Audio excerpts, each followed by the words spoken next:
السلام علیکم دوستوں، welcome back to our channel find Urdu.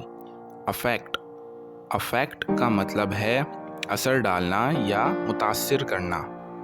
Effect کا مطلب ہوتا ہے کسی شخص، چیز یا سچویشن پر اپنا اثر ڈالنا۔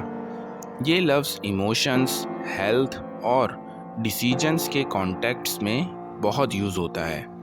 فار ایگزامپل، موسم کی تبدیلی لوگوں کی صحت کو افیکٹ کرتی ہے۔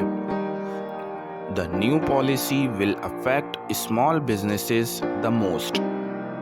نئی پالیسی کا چھوٹی بزنس پر سب سے زیادہ اثر ہوگا۔ تو دوستوں، افیکٹ کا مطلب ہے اثر ڈالنا یا متاثر کرنا۔ امید ہے اب آپ کو افیکٹ کا مطلب سمجھ میں آ گیا ہوگا۔